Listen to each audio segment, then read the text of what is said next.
It's probably about 20 years ago when I first showed a video on worship that people loved. I'll never forget Mary Wilson years later saying, "When are you going to show that video again? It was so good." And I said, well, you know what? Unfortunately, it's older. It's not high definition. The quality doesn't look great.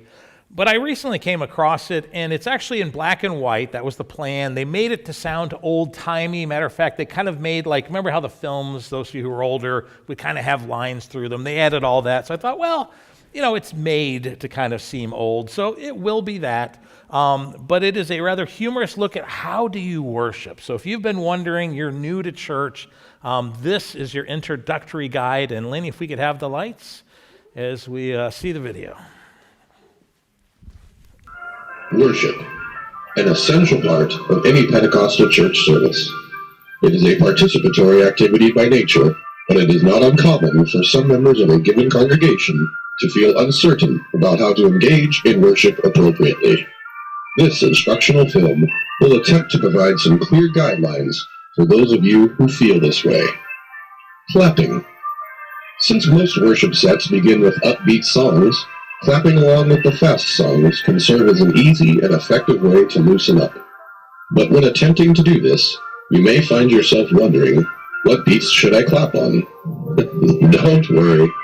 This tends to puzzle the better part of most suburban congregations. Clapping on beat is really quite simple. In 4/4 time, you clap on beats 2 and 4. In cut time of 2/4, you clap on beat 2, not 1. On an up-tempo 6/8 feel, clap on beat 4. If the song is in 3/4 time, there's typically no need to clap. Just watch the drummer's left hand. When he hits the snare, you should clap. Hand raising. Many people raise their hands during worship as an act of surrender, but one should be careful to do so in a considerate manner. Ask yourself these questions. Am I wearing deodorant? If the answer is no, don't just go raising your hands as high as you can, as this could be a distraction to your neighbor. Instead, employ the half-mast method and spare your friends the agony. How much room do I have? Before you throw your hands in the air and wave them like you just don't care, take a quick glance around you to check for available space. Nothing can ruin a worship experience faster than having your eyeball gouged out by an inconsiderate worshiper. Sincerity. Anyone can simply sing, dance, and clap their hands. But how do you show God that you are sincere in your efforts? Simple. You must use appropriate facial expressions at all times. This is usually accomplished by pretending to be in varying amounts of discomfort. Let's try it. Raise your hands to just above the shoulders. Now imagine you're passing a kidney stone. Nicely done. Very authentic looking. Also, remember to close your eyes. You can't communicate with the Lord with your eyes open. That's a rule. If you simply must have them open, at least look up at the ceiling or something. It makes you appear more spiritual. Now you possess all of the tools necessary to worship God effectively, or to at least appear so.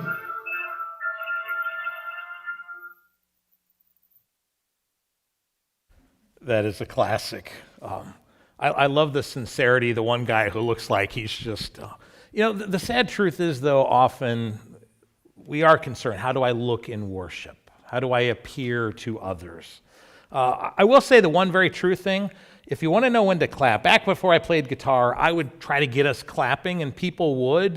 Pretty much everyone else up here, they're not clapper types. And Sophia would be willing. White people universally clap on 2 and 4. Most Americans will clap on 2 and 4. Those from Central, South America clap on 1 and 3.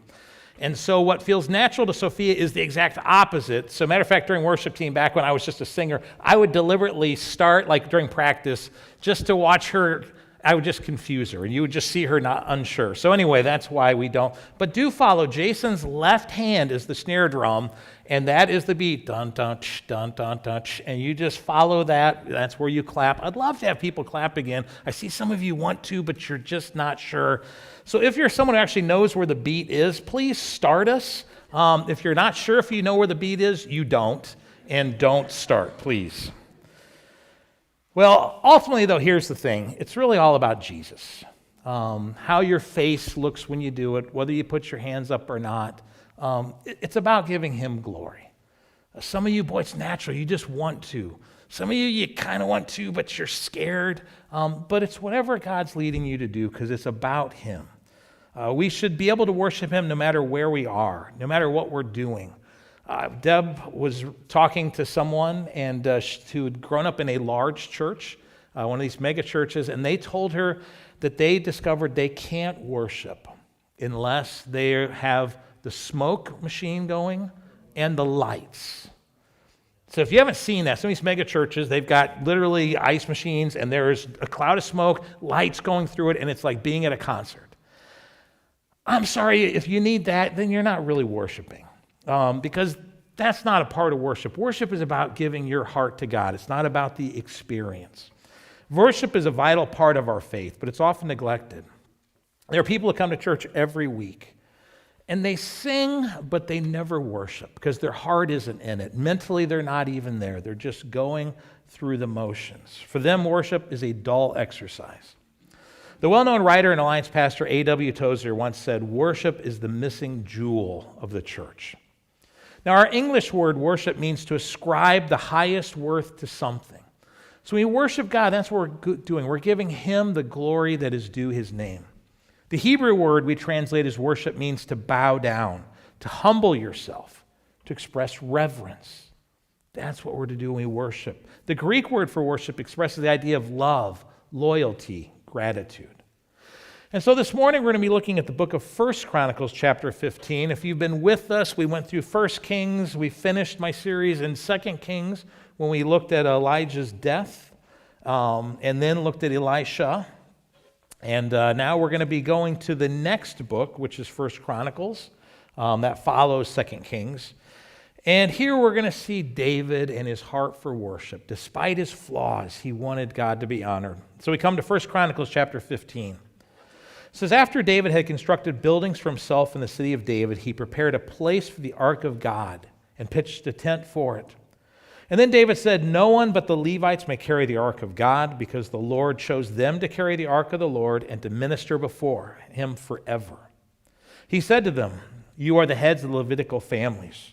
You and your fellow Levites are to consecrate yourselves and bring up the ark of the Lord, the God of Israel, to the place I've prepared for it. It was because you, the Levites, did not bring it up the first time that the Lord our God broke out in anger against us.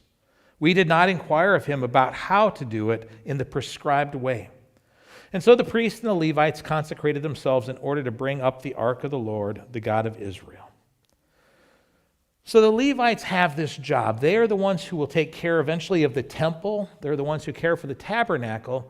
And if you remember the story, the ark is being brought up, and it becomes unstable, and this guy Uzziah reaches up and touches the Ark of the Covenant, which is where God's presence resides among Israel before Jesus came. And he was struck dead because he, this unconsecrated man, had dared to touch this holy thing.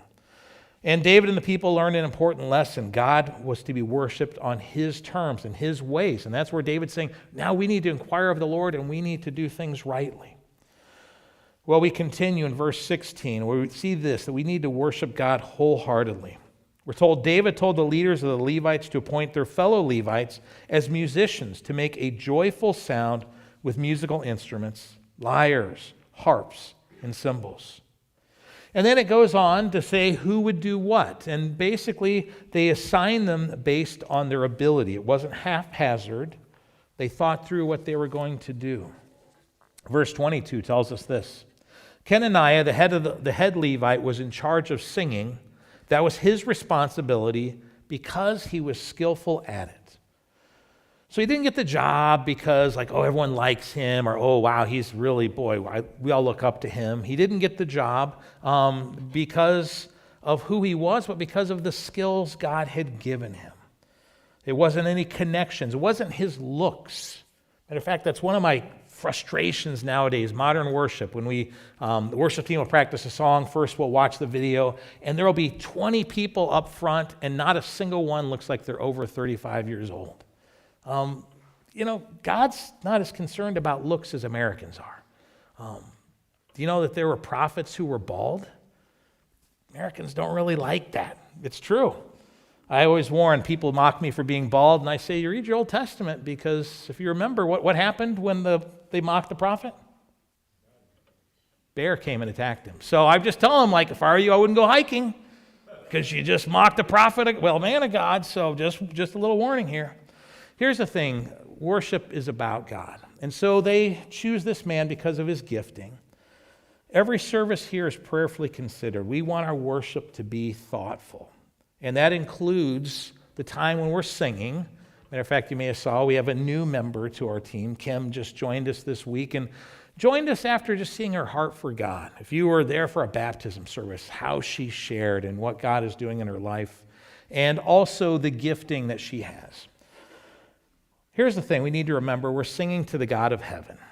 So don't just mouth the songs. Don't disconnect your mind.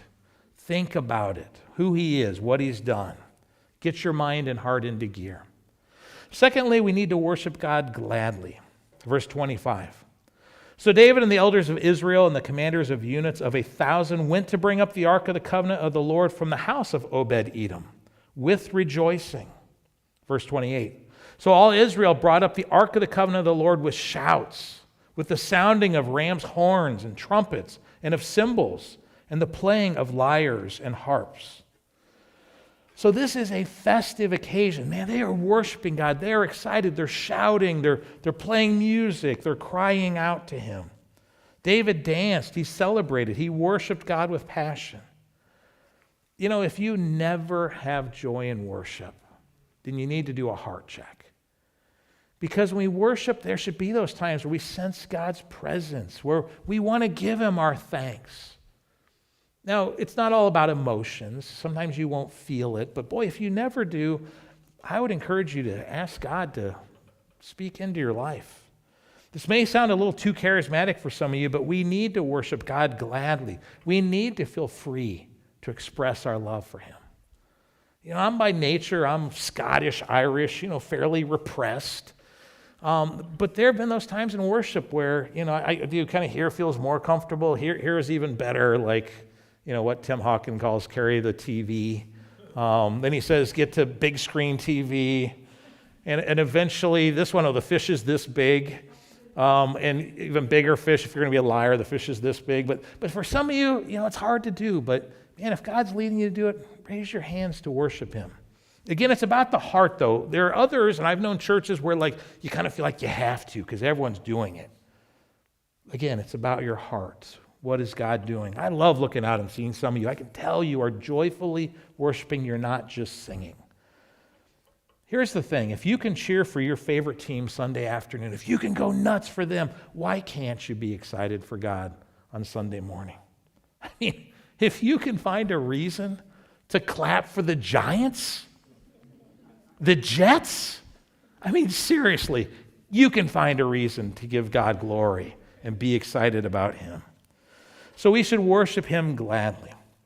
The third thing we see is we should worship God without condemning others. Verse 29. As the ark of the covenant of the Lord was entering the city of David, Michal, daughter of Saul, watched from a window, and when she saw King David dancing and celebrating, she despised him in her heart. Now this is David's wife. And she is looking out. Now, she's the king's daughter. She probably was brought up, a certain way. And so she expects her husband to be, to be respectable. And there he is dancing and worshiping and celebrating like some commoner, and she is embarrassed. What's he doing? He is humiliating his uptight, upright wife. And so we're told that she despises him. Now, David, we know, is imperfect. This man sinned horribly in some ways, and yet the Bible says he was a man after God's own heart because he loved to worship God, because he wanted to give God honor. Yes, he was flawed, but boy, his heart beat for the Lord. And so his wife, though, she's looking for respectability. She is not looking for a husband who's going to joyfully worship God. And she judged him and despised him. And 2 Samuel tells us because of this, she would never have children. Wow, That's one of those scary verses. She despised her husband's worship, and there were consequences. God takes worship seriously. We need to be careful about judging others. Now, all of us have a mental picture of what worship looks like. I grew up in a church that was all hymns. Great is thy faithfulness. I love that song. That is one of my favorite hymns. It is powerful. It speaks to me. Some of you didn't grow up with that. You're just like, oh, the hymns kill me. You know what? When I look out and we sing our hymns, I see some of our older people, and often I'll see tears in their eyes as they sing it. Maybe that's not how you worship, but that speaks to them. But at the same time, maybe you grew up in one of those churches where there was clapping and there was hands were singing. Maybe people started moving around a little bit. To you, that is good worship. Maybe you grew up in one of those churches that you literally knelt. It was very quiet, very prayerful. Here's the thing. Do you know what all of those are? They are all forms of worship. None is wrong and none is right, because they're all a piece of it. A lot of psalms talk about shout joyfully to the Lord, sing gladness, and they talk about the instruments to play, and it's loud things. Can you imagine a ram's horn being blown in church? I don't want to hear that, but that's something they did. Trumpets were being played. All of them are forms of worship, and yet it also says in the Psalms to be still and know that I am God. So we need to be careful about judging how others worship. The truth is, when it comes to worship, it depends on our viewpoint. If you talk to someone from a Pentecostal or charismatic background, what is good worship to them is going to be different from someone from a Baptist background, which is going to be different from someone from an Episcopal or Presbyterian background. The key is this: we need to spend less time judging each other and our tastes and more time looking at the words and what do they say and how can I worship God through them. About 25 years ago, a new song came out called Days of Elijah. Any of you guys remember that song? Some of you remember that song. Say you love that song? Here's the thing. I hated the song Days of Elijah. I didn't dislike it, hated it. Those of you who don't remember it, it talked about Elijah. There was a verse on Ezekiel. There was a section of talking about the year of Jubilee. Here was my issue. It was so many mixed metaphors, and you had to have an Old Testament degree or have been a Christian for at least a decade to understand it. So new Christians are just there like, I don't know who Ezekiel is. I'm not sure what happened. Elijah, I'm not really sure what that's about. Year of Jubilee, what is that? And then, in case they weren't confused enough, we'd talk about Zion's Hill. Why Zion's Hill and what's going on? And then, at the bridge, it went to, there's no God like Jehovah. Well, who's Jehovah? Well, first of all, we know it wasn't Jehovah. It was actually Yahweh would be the better translation. Jehovah was how it used to be. We now know Yahweh's. But the other thing is, there's no God like Jehovah. There's no God like Jehovah. There's no God like Jehovah. There's no God like Jehovah. There's no God like Jehovah. There's no God like Jehovah. Could we repeat it a few more times? And you know the worst part? Guess what I was singing this morning after reviewing this sermon? There's no God like Jehovah. There's no God. I'm like, no, it's in my head now. I hate the song. I'll never forget Qasim Chaudhry coming up one Sunday. Some of you knew Qasim if you've been here a long time. And he came, he's like, I hate that song. Why do we do that song? I said, Qasim, I hate it too. We do it because there are people who love it, and it speaks to them. And it was just a couple months later, John Soper, our district superintendent, a man who I love and deeply admire, sent out something maybe a couple times a year. He'd send out an email to all the pastors in the district, and he said, there's this new song right now that is ministering to me in a way that no song has in years. Days of Elijah. Like, are you kidding me, John? Is his taste really that bad? Or could it just be that it didn't minister to me, but that God could still use it? There are songs on the worship team I don't like. I would love to dump them, but other members of the worship team are like, oh, I love that song. Really? I think it's terrible. But again, that's me, and that's my opinion. And so we need to worship God whether we love the song or not. And by the way, in case you're wondering, why don't we sing it anymore? Because years ago, our worship leader at the time just took it out of the rotation. And if you'd like us to sing it again, just come talk to me so I can tell you no. Because it's not going to happen. It's not. So feel free. We'll talk about it. And the answer is still going to stay no. Forget it, Sophia. Not going to happen. Here's the thing. No, when I'm not here, yes, exactly. You guys are all like, oh. Here's the thing. We all have a different idea of what good worship is. Some of you love a Bach hymn played on an organ. I love the sound of the organ. Thankfully, this thing's got a pretty good pipe organ song. I even like better a cathedral where you can feel like the bass reverberating in your chest. But I love a good pipe organ. My mom hates the organ. And I'm talking viscerally hates. She has told us multiple times, for my funeral, you'd better not have organ music playing. And so if she's really giving me a hard time, I'll just be like, that's it, Mom. Your funeral, organ music. All Bach, and she hates Bach. All Bach organ fugues. No, I hate that. Nope, that's what we're doing, Mom. I love it. She hates it. It's just difference in opinions and preferences. So understand in worship that we need to be careful. You know, here's the thing. The pipe organ was not played. There was no organ until about 700 years after the church was formed. So if you're like, well, that's the biblical way to do it. Nope, it's not. You know, it is biblical. The lyre, which is very similar, was a stringed instrument. Closest instrument would be the guitar. Cymbals crashing. Jason, good job. You're biblical. But that's not the only way to worship, is with guitars and drums. And so again, just be careful. We can have our preferences, but understand what ministers to you is different than what ministers to someone else. So we need to give grace. David's wife despised him for the way he worshiped. There are some people you hate. It's just, you have a visceral reaction of people really raising their hands and excited. Why do people do that? Because that's what God's leading them to do. Others, why aren't their hands up? What is wrong with these people? If their heart's in it, then that's okay. So exuberant worshipers, be careful about judging those who are quieter. Quieter worshipers, be careful about judging those who get more excited. Well, Raymond Perkins says this: worship is about seeking and being in God's presence. It's not about how good the song selection is, how well worded the opening prayer was. It's not even about how inspiring the sermon is. It's all about being with God. It's about experiencing His sovereignty, His majesty, His glory. So we need to worship God without judging others. Now, after all I've said, some of you may be thinking still, okay, I'm not going to judge, but how do I worship God?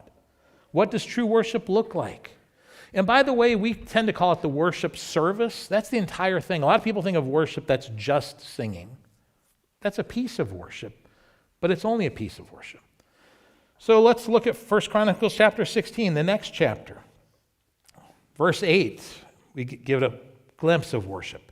It says, give praise to the Lord, proclaim His name, make His name known among the nations, what He has done. So part of worship is praising Him. Part of worship is talking to others. You know that when you're sharing Jesus' love and you're talking about Him, you're giving Him glory and honor. Verse 9, sing to Him, sing praise to Him, tell of His wonderful acts. So singing is part of worship, and that's why we do it.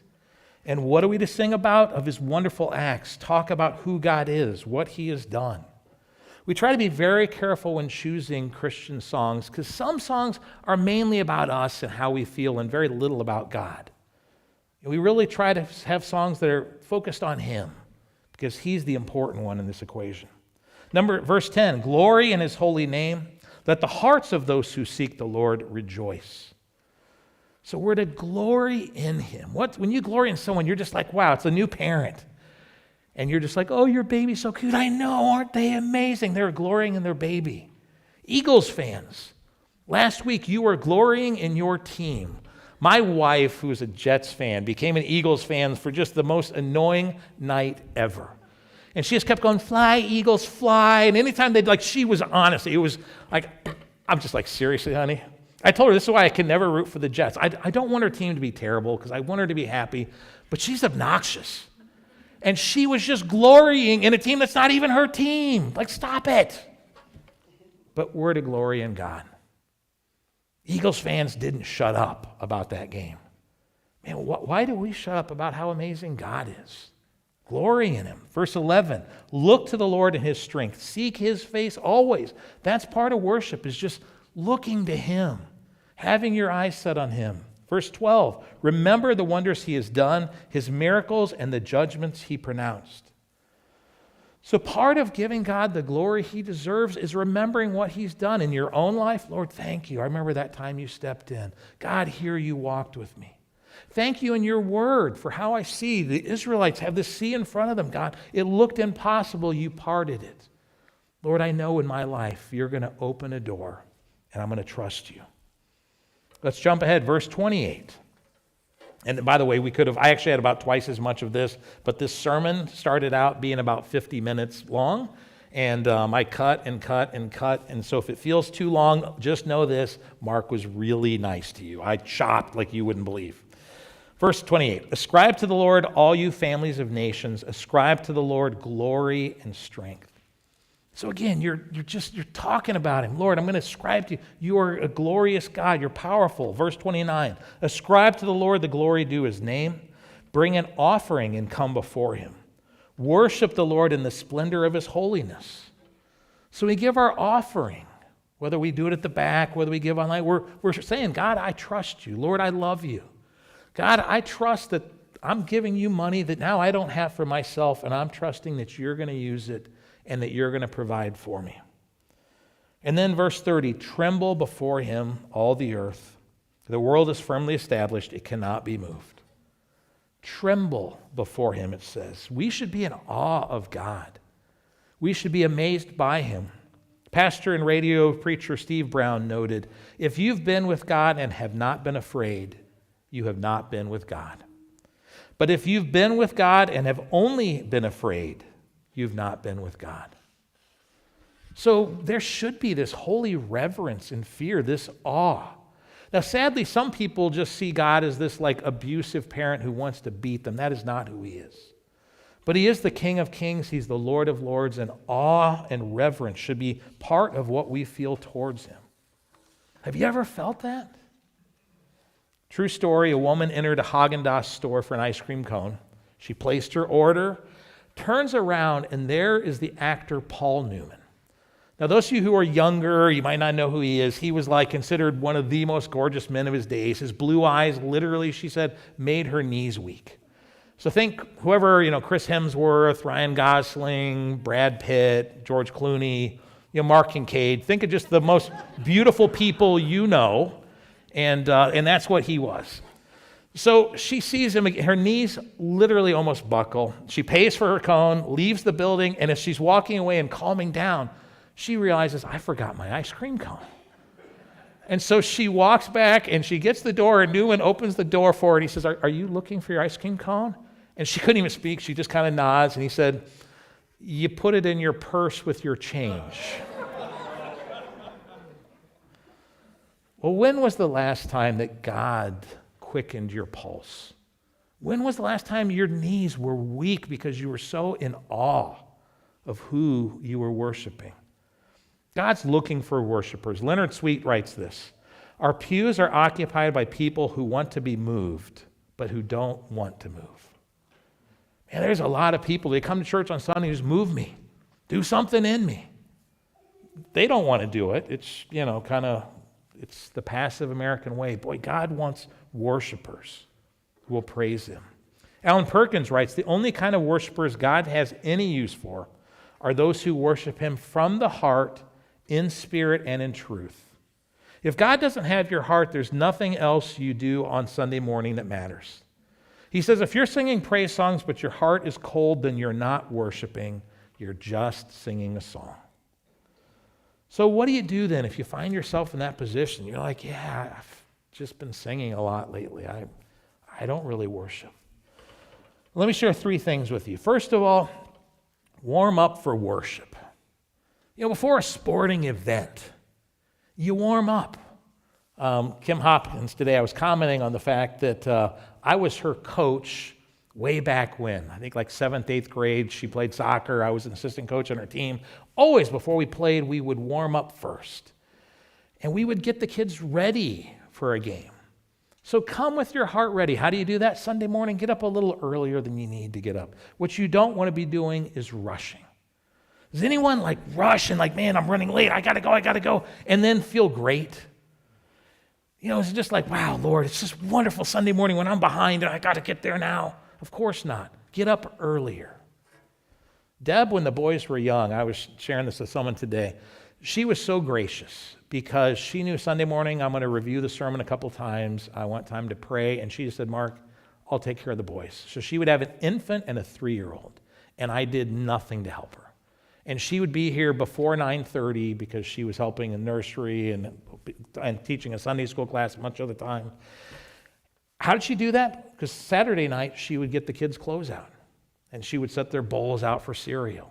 And she would have everything totally ready, so Sunday morning, she'd get up and go. She would pre-plan. I would encourage you, pre-plan. However much time you need, add more time and add time to be with God that morning. Have time to spend in His Word. Have time to spend in prayer. Maybe listen to some worship songs, but warm your heart up. So when you get here, it's not cold and like, come on, we got to go. Athletes don't just get there and like, hey, I'll show up 3 minutes early. I think I'll just run out on the field. No. And I would even say this, don't wait till Sunday morning. Start Saturday night, getting your heart ready. Start Friday. Don't start on Monday morning. Spend time in His Word and in prayer and worship. And do it Tuesday and then Wednesday and Thursday and Friday, Saturday. And guess what? Sunday you'll be ready because your heart has been with God the whole week. Second thing is this, confess your sin. If you find when you're here, boy, you're doing what you can and you really want to worship and there's just something blocking you, ask God, Lord, is there something in my life that I haven't confessed? Is there a sin I'm holding on to? Because sin is going to block you from being able to truly worship God. You can't be doing this thing and be close to the Lord both. It's going to be one or the other. So if there's something you need to confess, do it. And then the third thing is this, put Christ first. Because sometimes the reasons we're not worshiping is because we have a whole list of things that are higher on our priorities than God. And we come Sunday morning and we're thinking about those things because they're what's important to us.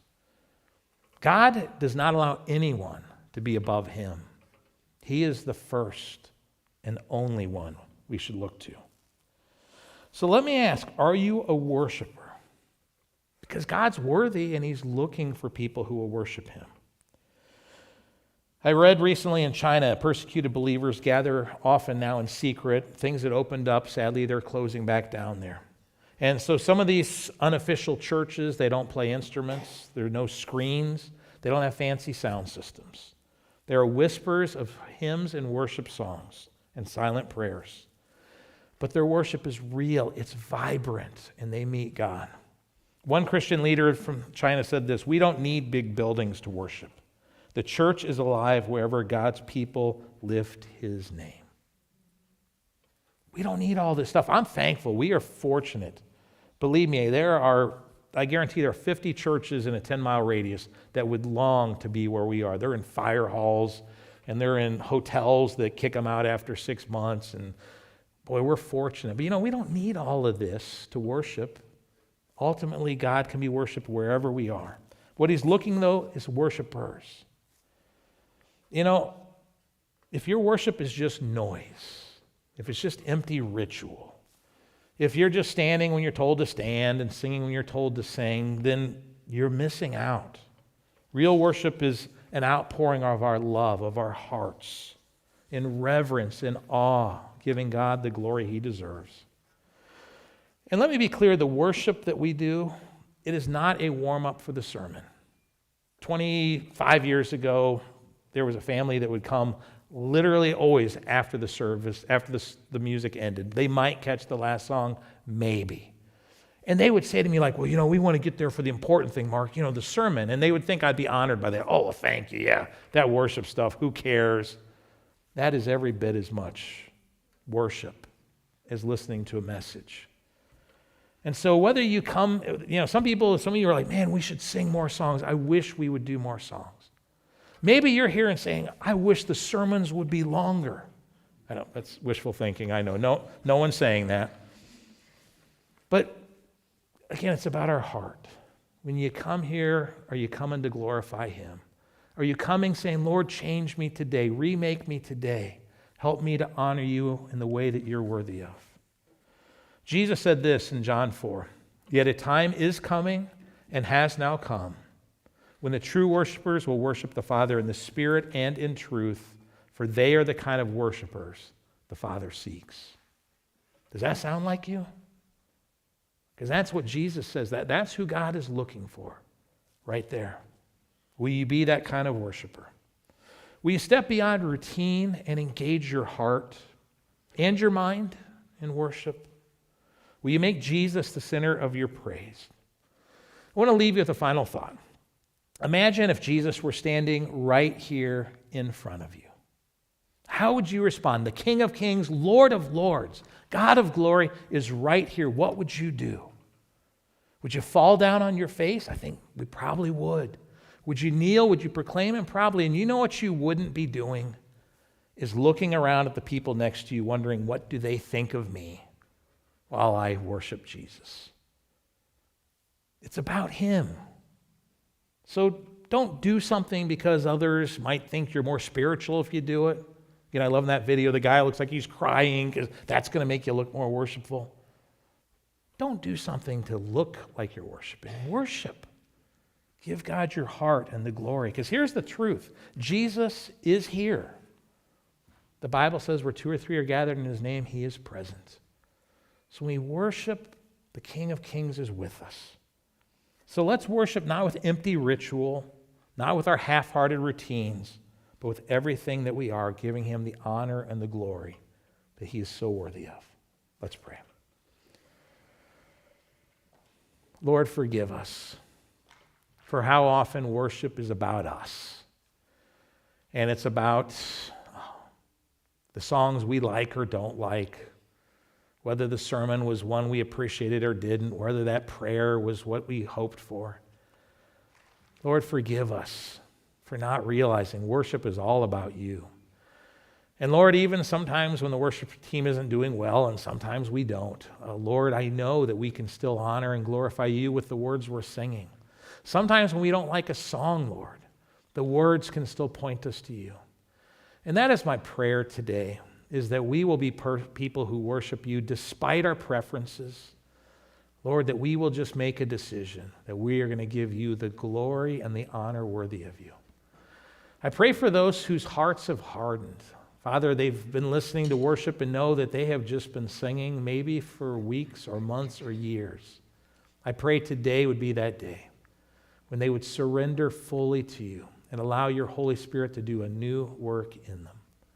Father, I pray now as we sing that you will truly be glorified in our songs. As we take communion in just a few minutes, that we will experience the power and presence of Jesus during that time. Lord, be glorified in us now, we ask. In your name, Jesus. Amen.